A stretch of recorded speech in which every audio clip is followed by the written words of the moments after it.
West Denver. Sleep deprived and heavily caffeinated. All right, let's do this then. This is the Jeff and Bill Show. I don't understand why agree with that. They don't always agree, but hey, at least they have coffee. Coffee. And each other. I love you, man. God help us. I want to bless him. We need all the help we can get. Now here's Jeff Hunt and Bill Thorpe. The Jeff and Bill Show on News Talk 710 KNUS.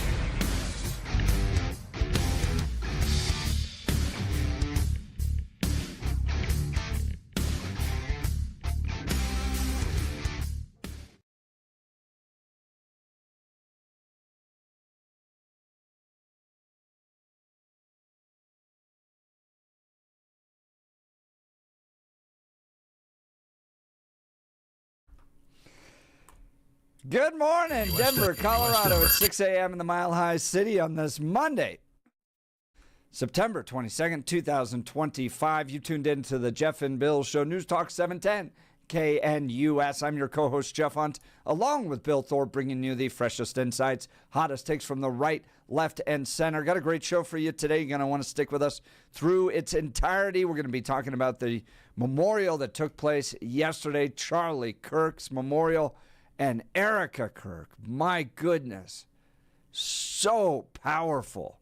We'll talk about that, the proclamation of the gospel through just about every speaker. President Trump's speech, Elon Musk in the audience. Fences seem to be mended. Bridges seem to be built. Remarkable day yesterday in Arizona as we remember a colleague here at Salem Media, Charlie Kirk. We'll be talking Lorena Garcia. She's an interesting person. Donald Trump declares Antifa a terrorist organization. Lorena Garcia, state representative here in Colorado, going, well, I'm Antifa. What does that say? Does he have any power to do anything against her? And where she's made her money is fascinating. We'll provide a little bit of insight into State Representative Lorena Garcia in the 7 o'clock hour. Representative Jarvis Caldwell, the new House Minority Leader. You heard from Rose Puglisi as she resigned last week. Well, this week, Representative Jarvis Caldwell will be joining us today to talk about his vision, his leadership of the mighty little group of Republicans in the House of Representatives. Then we'll be joined by Kelly Caulfield in the 9 o'clock hour. She's the executive director of the Common Sense Institute, has done a deep dive on the Denver city budget over the last decade. Where have changes come? Are they spending more than they used to?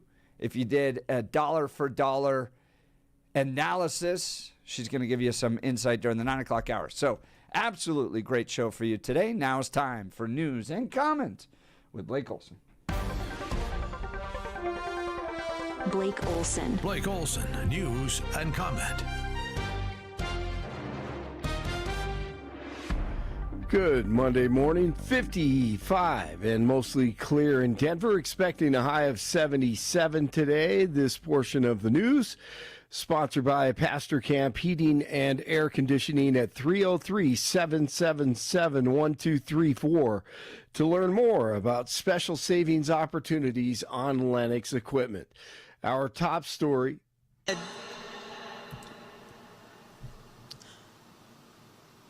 Father, forgive them, for they not know what they do. For they not know what they do. This is Erica Kirk yesterday at the memorial. That man, that young man,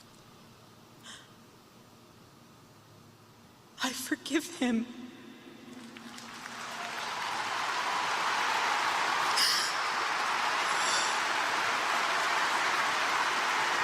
And as Andrew Colvett from Turning Point USA posted on X, that was, quote, one of the most powerful and profound moments our nation will ever witness. I agree. About 100,000. I agree entirely, too. Right? That was the best part. It was a long service. Yep. We watched it. It's got to be longer than 4 hours. Oh, I think it was close five. to 5 hours. I think it was 5+ hours. I started watching it. I had it on my Jeff and Billy. It was amazing. I'm sitting on my back porch, and beautiful day. And I was just going to watch the Thunderbirds because the Loveland Airport is near us. Oh, nice. And the air show was going on, and it was incredible. The Thunderbirds performing over my head, flyovers while these speeches are going on. I'm watching both.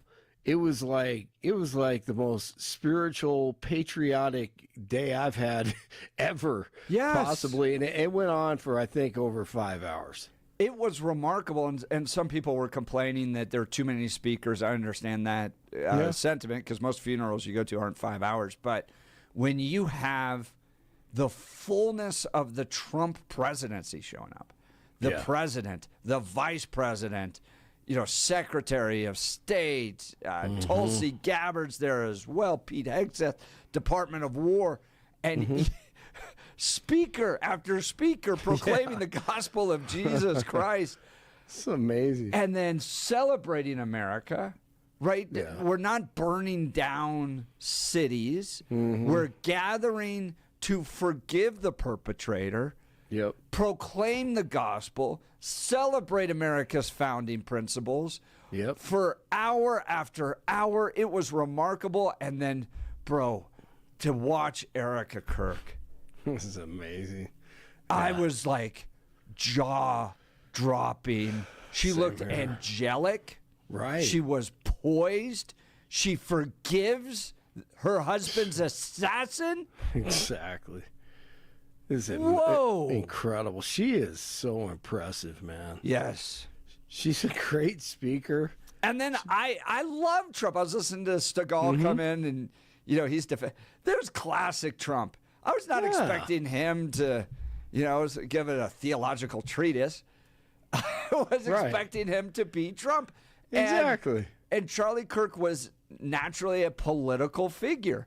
So I wanted Trump to get a little political, and that's exactly what he did. So and everyone in that stadium, they expected it as well. And anyone could leave at any time during that 4 or 5 hours or whatever it was, and majority of them stayed there, and they wanted to be there. Yes, and worship music throughout it as well. Yeah, well I think done. you owe it to them. I don't deny this at all, and I believe it. Put it like that. I think there were a couple 100,000 people outside the stadium. There were 100,000 inside the stadium. I think there were a couple 100,000 at one point outside the stadium that couldn't get in. And then millions watching online. Right. They said Colvett said that they recorded, I think, NFL probably took a little hit. As somebody who's loves history and loves the stories that make up America, when you think about the time that we are in right now with Elon Musk, Donald Trump, the multiple assassinations against Donald Trump, the entire weight of a politicized judiciary coming down on him to try to, to the point where they're raiding his wife's underwear drawer. Yeah.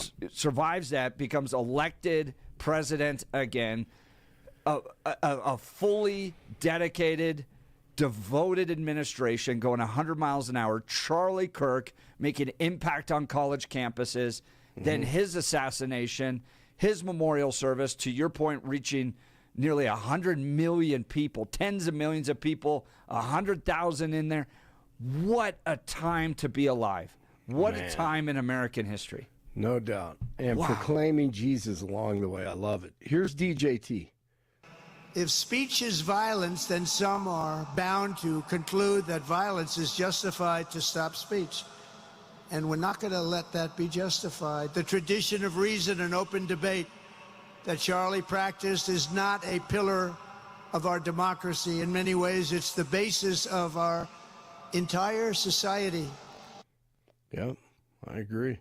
Those in attendance felt blessed to be a part of the ceremony, including Elon, who Charlie Kirk really wanted to see reconcile with DJT. He did on Sunday, sitting next to 47 and shaking hands. Others appreciated what they experienced. It was a lot of emotions. Erica's entire speech was really moving, and the fact that she was able to even bring herself to forgive the shooter. I mean, it was really, like even just talking about it right now with you, man, like Emotional. really emotional, Yeah. really emotional. So Amazing. Colvett, once again, from Turning Point USA on X before the memorial. He said he just spoke with the surgeon who worked on Charlie in the hospital, said the bullet absolutely should have gone through, which is very, very normal for a high-powered, high-velocity round. I've seen wounds from this caliber many times, and they always just go through everything. This is what the doctor said. This would have taken a moose or two down or an elk, etc. But it didn't go through Charlie. His body stopped it. And then Colvett says, I mentioned to the doctor that there were dozens of staff, students, and special guests standing directly behind Charlie on the other side of the tent, and he replied, it was an absolute miracle that someone else didn't get killed. His bone was so healthy and the density was so impressive that he's like the man of steel. It should have just gone through and through.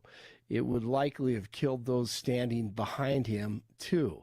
In the end, the coroner did find the bullet just beneath the skin. Even in death, Charlie managed to save lives of those around him. So this was the news on Sunday, and it has also raised many more questions, of course, and because I have a difficult time believing government, I understand, and you are going to hear a lot more about that in the hours to come and days to come.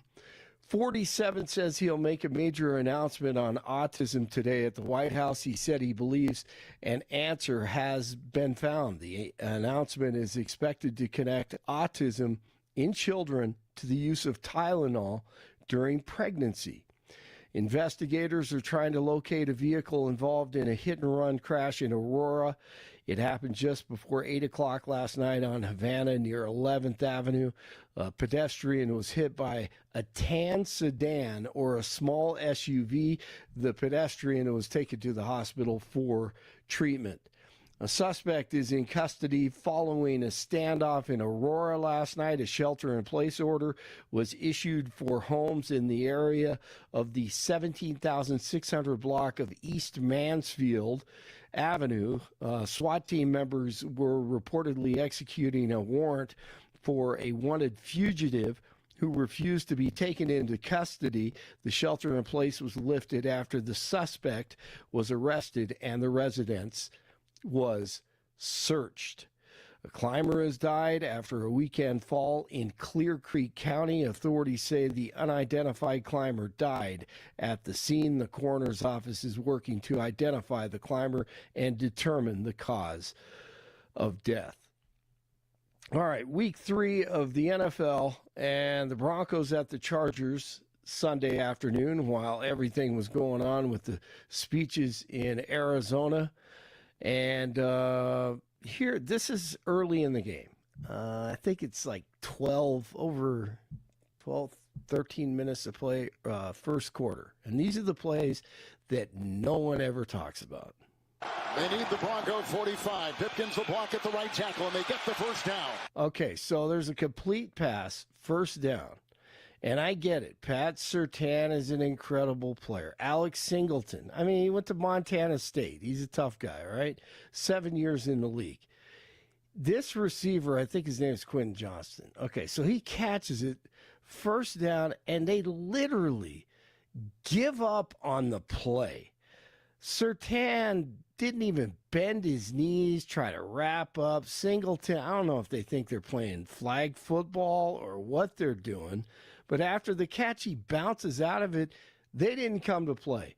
The Broncos didn't come to play. When I look at this, man, you got to hit somebody early on, establish what we're doing here, and this is what the receiver did. And Johnston breaks free, and there he goes. Can Afunga get him? Chased by Surtain and out of bounds. That was horrible defense. Absolutely disgusting. When I watch that, I'm like, I don't need to watch the NFL. You're going to start the game playing patty cake? Hit him. Tackle him. My goodness. So that led to 3 points. Some, and people will say, it's only a field goal. It only led to 3 points. Well, the difference in the game was 3 points. That was early on, and no one ever talks about that stuff. This is what they talk about, these stupid field goals to finish games. Got it. 23-20. Zeros on the clock. It's over, and the Chargers remain unbeaten. And the Broncos fall to 1-2 and lose to AFC foe, the Chargers, 23-20. Got to come to play every play in the NFL. That's what we expect as fans, I would think. So something to look at. 54 in Westminster, 53 in Arvada, 55 in Denver. Jeff and Billy continue. Blake Olson, News Talk 710 KNUS. The Denver forecast on this early Monday here on KNUS. A few passing clouds, temperatures around 55 by daybreak. And for the rest of your Monday, becoming mostly sunny this afternoon with a slight chance for a late day shower. A little bit cooler, highs in the upper 70s. Tuesday, sunny, highs around 75. Weather brought to you by L&L Heating and Air Conditioning. For quick, trustworthy, and dependable service, call L&L Heating and Air Conditioning at 720-851-1691. Visit them online at bestdenverhvac.com. That's bestdenverhvac.com. You'll be comfortable with L&L. I'm day weather meteorologist Patrice Sutter in the 710 KNUS Weather Center.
Well, I'd love to hear from you. Were there components yesterday of Charlie Kirk's memorial that really connected with you, resonated with you? How about Erica Kirk forgiving the assassin? I mean, was that something that you found interesting? Confusing, maybe? Heartwarming? Powerful? What do you think of Donald Trump's speech? How about just political figure after political figure, major American leader proclaiming the gospel of Jesus Christ? Is it Christian nationalism in America right now? Give us a call. Would love to hear from you. Maybe you were offended by yesterday's memorial. This is Denver's top talk radio station. Want to hear from you. Here's the phone line, 303-696-1971. 303-696-1971. Text us on the Dan Caplis Law text line at 720-819-5115. 720-819-5115.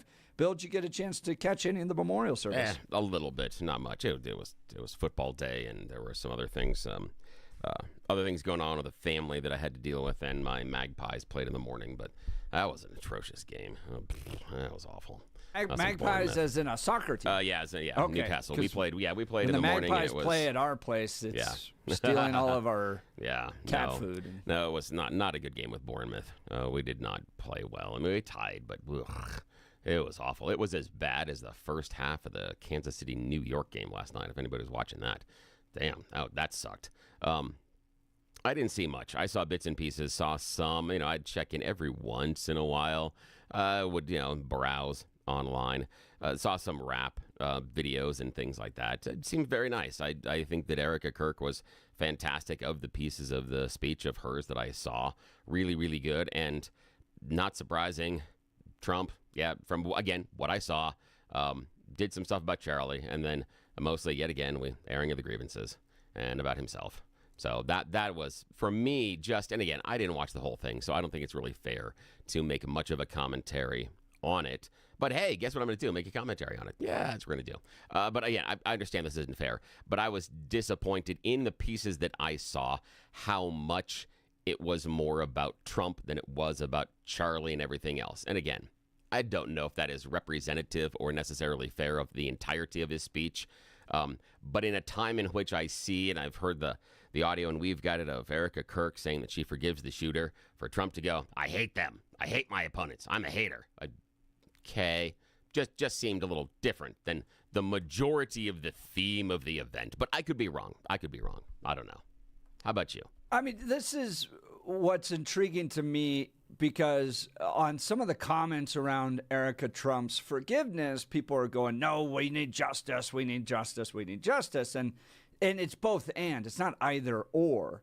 So what people are looking for, and what was on perfect display yesterday, was, yes, you can personally forgive somebody. That becomes important point of moving forward, I think, in a lot of components. You're not, in every case, like we talked it as a family. I think one of my kids last night asked me this. If somebody had killed my wife, would I be able to forgive them? And what Erica Kirk talked about in her speech was going to deeper places in her faith than she never could have imagined. Right? When a tragedy that close, someone you've been recently married to, you have 2 young children, is ripped away from you. I can theorize how I would feel in that situation, but to actually go through it is something entirely different. And I'll give you a personal experience in this, Bill. I reached Saturday of this weekend was one of the most depressed I've been in a long time. And it was one of those journeys through grief that there's no reason outside of Charlie. My family's doing fine, work's doing fine, all that stuff.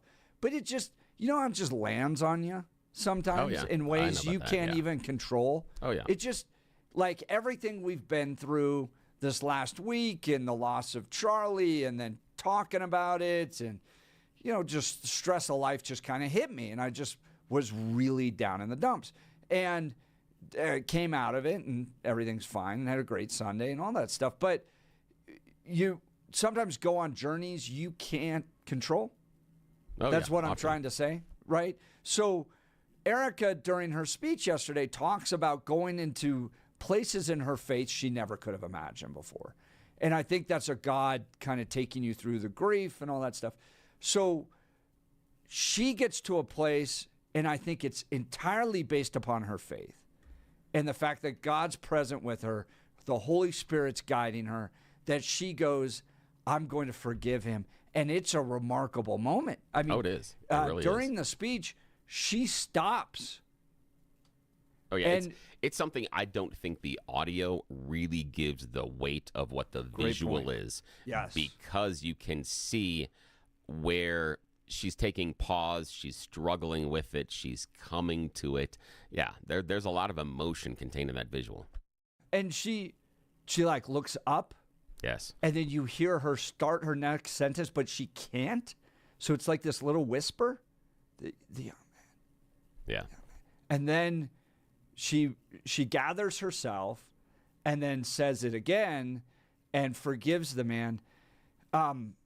Was by far the most remarkable moment of that, and a full expression of faith, and I think the best testimony of the gospel of Jesus Christ, right? Where she is influenced by Jesus's words on the cross saying, Father, forgive them, for they know not what they do. It is internalized into her, and in the midst of the deepest pain she's ever experienced in her life, she leans on that moment and in faith says, I'm going to forgive him. My Savior forgave the men who crucified him. There's no rhyme or reason. Everything in this world would say, seek retribution, hang on to your pain. And then at that moment, she steps out in faith, and it is on full display. It was incredibly powerful. And then what I liked is I want to see a government that's going to seek justice. So yes, Erica Kirk, faith, forgiveness, freedom there. And at the same time, and Romans talks about this, the government is the sword that provides justice for us. So to have Donald Trump come up and go, we're going after him. We're going after the people that paid for all this. Those that fund Antifa, that are behind the kind of leftist violence we're seeing, we're going to go after them. I like that too. So for me, it was kind of like all of it combined.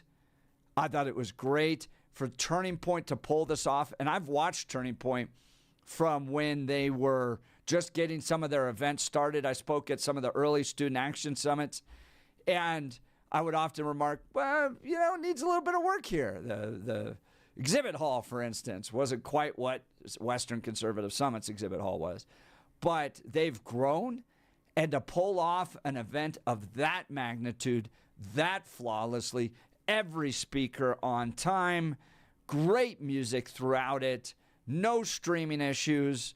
I mean, it was put together flawlessly. Turning Point did a fantastic job in the midst of tremendous grief to honor their founder, pass the baton on to Erica Kirk. She seems poised. She seems to have tremendous strength. I'm excited to see where she's going to take this organization. Honestly, this may not necessarily be a good question or not. They were just playing some of the videos on Fox News and stuff. What'd you think about the big sparklers and the fireworks? Classic Turning Point. It was exactly what they do. So this is a good point. Is it appropriate for this funeral? Is it appropriate for this? Fair question. It is. I understand that critique, right? Because it should be a mournful, and you have like those cold fireworks. I forget what they're called. They're called something unique, right? They're the sparklers that go up because they don't catch things on fire. No. But if you've watched the student action summits, it's almost like Turning Point branding, that when a speaker walks out, those little fireworks go off. So for me, it was hearkening to the student action summits, America Fest, what Turning Point is. It was kind of like their signature move. Yeah. That to me, of everything that I saw, and again, it's a minor thing, that to me, I was like, eek. Only because the presentation of what this event is supposed to be versus that presentation of what those fireworks are. And maybe it's just because I spend too much time in the world of professional wrestling and live music, that those things are indicators, not in any way, shape, or form of something that has the weight, the gravity, or the importance of what they were doing there. To me, it just seemed very, very off tone. It would have been like if during a segue between one of the speakers at Charlie's event, if they decided to play House of Pain's Jump Around, been like, yeah, I don't think that's really the right, music you play at this kind of a gathering. Seems to be like you're not reading the room. That's just how but again, not a Turning Point person, didn't watch the whole thing. It was just when I saw that, I kind of went, that's different. It just seemed like, is that really what the moment needed? It was 100% on brand with Turning Point. At least their events and the energy and, who they are. Every speaker walks out to that at all their events. For me, it would have been, now this may be a little bit too nerdy, but I would have leaned into Sharpie lights, which are very, very small focus lights that you can hang inside the lighting rack above. I would have gone with some backlighting that was turned up at about 80 degrees as far as up towards the sky, and then I would have used fog machine. That's what I would have done. I would have changed it that way. I would have represented using the Sharpie lights coming down. That's where I would have represented the fireworks, etc., and given the visual. But I would have pulled back. But that's just me. I would have had a problem lighting off fireworks or those type of sparklers at this event. I look at that and think, But that's me. Again, What do that's you just me, think- and I wasn't there. So what do you don't know. think of every member of the president's cabinet and leader of this government talking about Jesus Christ, talking about a return to faith? Is that Christian nationalism on display? Yeah, I didn't say necessarily, because they didn't talk about the idea that we need to turn these values and make them the benchmark of our government, at least from what I saw. But if they are like, we need to take what Jesus is telling us and make that the law of the land, you might have a little bit of an issue there. Fair point. Yeah, fair that point. could have been it. That could have been a bit of it. But again, when Trump comes out and talks about how much he hates his opponents and such, is he really necessarily? Is that thematic for what he should be doing? I understand the idea that you want to hear the judgment and the justice and revenge factor. Yep. But is the fact that Donald Trump says he hates these people, is that justice? Does that get us to justice? Because last time I checked, the Lady Justice is blind. And when Donald Trump says, I hate these people, seems to me he's asking us to pull the blindfold off. It's just, that's what I worry about, is he's looking at this more adversarial define necessarily these than justice. people, I think what people who watched it yesterday saw from Donald Trump is that those that took the life of an innocent person, that form of evil, you want justice for. And you want a president who's going to get up there and go, everybody tied to this, right? Not just Democrats in general, that type of thing, but with regards to the assassination of Charlie Kirk, we're going to use the weight of the government to uncover anybody and everybody connected to this. Justice is going to come. Romans talks about the government being a sword and the importance of upholding the law, that people want a government that's going to bring justice. And got a question on that. Yeah, it's good. Go ahead. What if there isn't any larger conspiracy? What if he is just radicalized based on some things he saw online and the relationship he's having with the roommate and dislikes Charlie's words, etc.? What if there isn't? That's all it'll go. That's all it'll go. But again, we were just talking about, what you were talking about. You liked the idea that Donald Trump was going to go after the large group and all the things that turned and that caused the evil. If we don't have that, I mean, again, that's what you said he was going to do. That's what my question is. I'm wondering. It'd be fine. I'm wondering if if there's no conspiracy, there's no conspiracy. But we started. Hang on a sec, though. But we started full weight exploring. But that. we started with the conclusion of there being conspiracy. No, before we had a suspect, we had statements from people about radical left and murderers and things. I mean, Elon Musk that was there was blaming left before there was any suspect. That's what I'm worried about. I'm worried about the idea that we've come to this conclusion that obviously he is this part of this vast left-wing conspiracy. And what happens if that doesn't prove to be true? What happens? What I'm worried about is that that's not enough. That's not enough when we've been sold this idea of the government's going to root out and this and the justice. Then if it doesn't turn out that if he's not a member of any real strong left-wing group, there isn't anything online that shows him participating, he's not in these chat boards or whatever it is, if there's nothing there, then where does that anger go? Because we've been told we have to go get him. And so that's what I'm worried about. I'm worried about because we invented a them before we knew if there was a them. Do we have to find a them afterwards? We just want the full weight of the government to explore this and to leave no stone unturned. That's it. That's what they want. You didn't see words even from Trump or from Erica Kirk or anybody involved that it got conspiratorial in some of the ways that other talk show hosts have made this conspiratorial. They just want, and what was delivered yesterday, especially from Trump, was that they're going to turn over every stone and anybody involved with this is going to be prosecuted. And that's the way it should be. Join the conversation. Would love to hear from you. 303-696-1971. Text us on the Dan Caplis Law text line at 720-819-5115. Let's talk Gyrie's, folks. My wife and I Been to the Gyrie's location in Parker. They've got Gyrie's all throughout Denver. Got a chance to sit down there with their professional designer. They showed us an incredible selection of Hunter Douglas custom blinds, shades, and shutters. What's wonderful about Gyrie's is that you get that personal design consultation.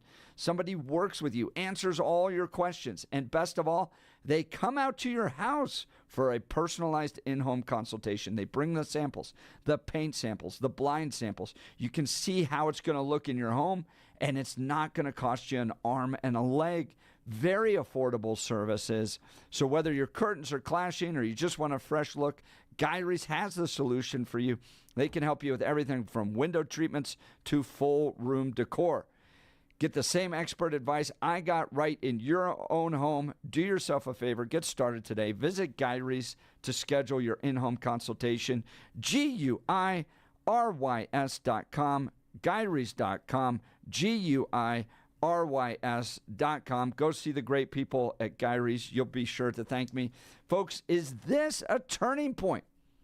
Is this what Charlie Kirk worked for all along and you saw on full display? Nearly 100,000 in the stadium, millions watching online, young people going to church. We had new people in our church yesterday that showed up because of Charlie Kirk. He fought for and gave his life for Turning Point. Is this a turning point in American culture? Want to hear from you. Were you inspired yesterday? Were you offended yesterday? Join the conversation. Give us a call, 303-696-1971. Text us on the Dan Caplis Law text line, 720-819-5115. You're listening to The Jeff and Bill Show. This is Denver's Talk Leader News Talk 710 KNUS.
Welcome back to the Jeff and Bill Show. We're reflecting on yesterday's Charlie Kirk Memorial. Bill, you got a call there, huh?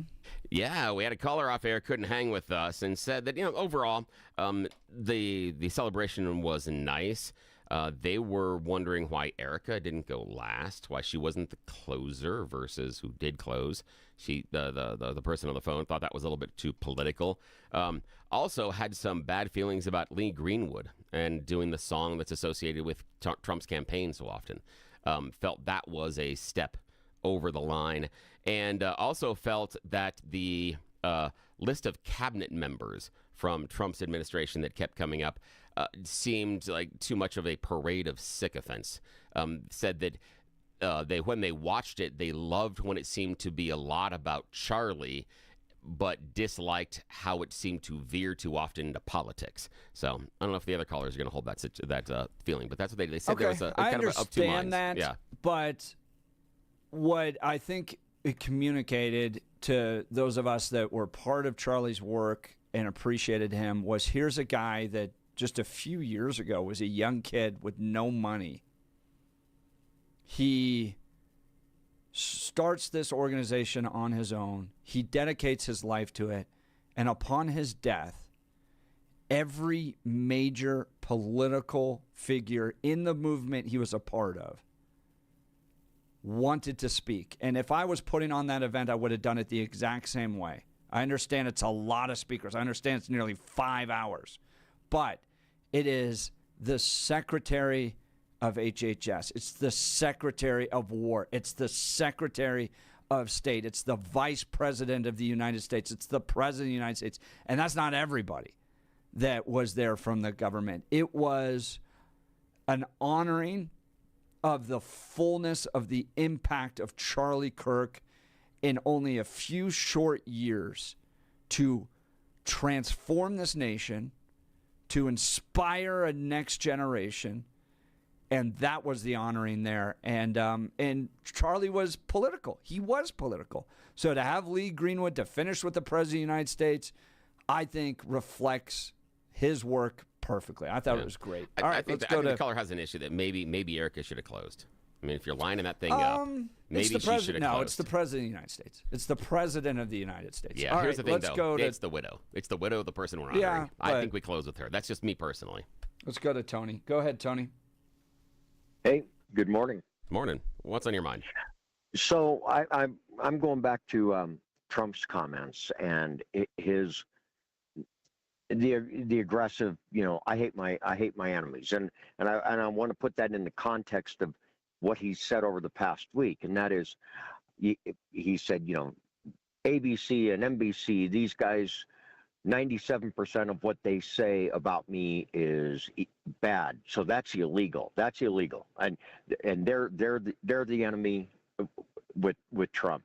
And then Trump, I think over the last 24 hours, sent out a tweet or whatever directing his Justice Department to go after 4 or 5 enemies of his that he thinks they need to be attacking, and he's pissed off they haven't attacked him quicker. This guy's on a rampage, and I believe he should be unifying the nation right now, not tearing it apart. But that's what he's doing. Now, what happens if a Democrat is the president? And there were assassinations that we've looked by, the assassinations of the Minnesota legislators. What happens if that president says Salem is a problem? They lied to the country, and they got 40 million people, 50 million people believing that the election was stolen. They have corrupted our democracy. I think they paid the price, don't you think? Pardon me? Don't you think Salem paid a price? How so? Well, I think they had to write a pretty big check around the stolen election thing.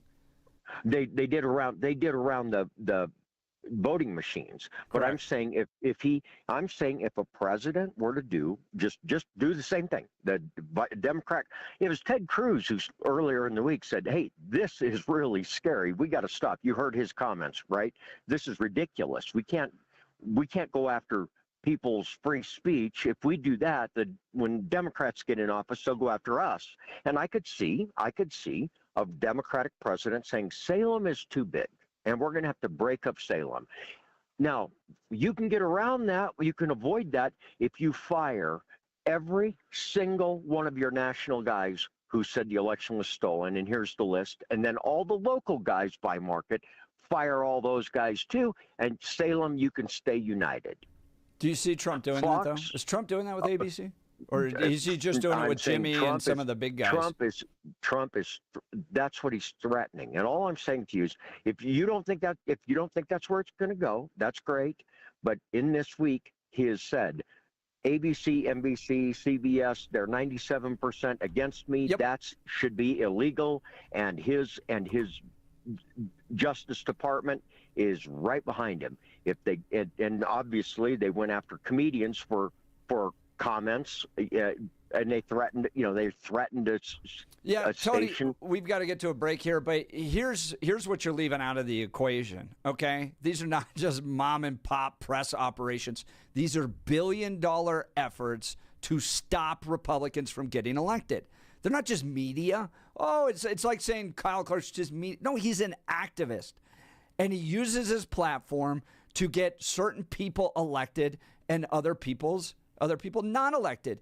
And what you have with ABC, NBC, CBS is nearly unanimous negative coverage against Republicans, positive coverage of Democrats. They use their broadcast, they use the entire infrastructure of their media to drive political agendas. And Donald Trump's not putting up with it anymore. All right, we'll continue. We got You Choose the News coming up. Mary, stick around. You're listening to The Jeff and Bill Show. This is Denver's Talk Leader, News Talk 710, KNUS.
Welcome back to the Jeff and Bill Show. It's Monday morning at 6:52. Bill, let's do You Choose the News. Yes, it's that time of the morning where we get to kick Monday off right, or at least in a very questionable way. It is You Choose the News, America's favorite fake radio news game show. Yes, I'm certain that you have spent all weekend wondering, what in the hell is Bill going to come up with today? Oh boy, did we have a long list of really bizarre stories about us humans. As always, I have cultivated them, thrown on some really ridiculous headlines so that we can play this radio news game show, because those in charge have no idea this goes on at 6:50 in the morning. They don't wake up until 7, so when we are left unsupervised, Jeff and I are always going to take advantage of that one. And as always, yes, we bring in another partner in crime. That's Blake Olson, who joins us from the news department.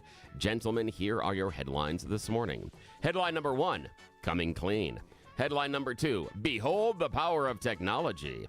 Headline number 3, who are you? And headline number 4, showing what you're made of. Mr. Hunt, it's your choice. Who are you? Yes, who are you? A Kutztown man is facing a stack of charges following a recent traffic stop during which he couldn't spell his own fake name. Court records show that he was pulled over by an off-duty officer regarding a vehicle with an obnoxious exhaust sound early in the morning on October 27th. A loud, constant growl emanating from the vehicle after the traffic stop, and then another on-duty officer showing up. Driver got out of the vehicle, began walking toward a house in the area. Police told him, hey, come back here. It's not time to go home. Driver was later identified as 46-year-old Christopher Michael McCrae, but that took a little bit of time to figure that out. When police asked McCrae for his driver's license and registration, proof of insurance, all the usual stuff, he said, I don't have it on me. And he asked why he'd been stopped. And they said, well, the exhaust is way too loud. Who are you? And he goes, I'm John Malton. It's okay. How about your date of birth? It's 9/20/70. Sorry, it's 9/20/70. Or no, it's at 78. Yeah, 78. Well, there's no John Malton born on either 72 or 78 in that month. Police then returned to the vehicle and asked him to spell his last name, and he goes M-A-T-L-O-N-E. No, wait, M-A-T-L-O. That's when the officer read him back his birthday, but made an intentional mistake, giving him the wrong date, and he goes, yeah, that's correct. So they knew it was not him. Eventually, they got him to admit who he was, and yes, he was arrested for it. And now he's going to has a whole bunch of other charges for lying to the officers about who he was in the first place. Yeah, we just decided, let's play a game. Yeah, let's have some fun. Alrighty, Blake, coming clean, behold the power of technology, or showing what you're made of. Coming clean. Yes, got to come clean on this one. Some of us prefer to shower in the morning, other people shower in the evening, but according to those science hippies, who's doing it the right way? Or maybe you're just 34% of the American population who does not shower daily. I know when I'm standing next to you at the grocery store. 34%? Yeah, 34% of the population does not shower daily. I guess if it's the weekend, right? I don't know. But no, they're French. Yeah. Now, morning shower advocates argue that standing in the shower under that torrent of hot water wakes you up. Yes. It's the best for you. Yeah. But it does mean you're going to bed at night with all that dirt and grime all over you. So are you just putting that onto your sheets at night? But then when you wake up in the morning, well, you've slept and you've sweat and everything else. Well, right. Yeah.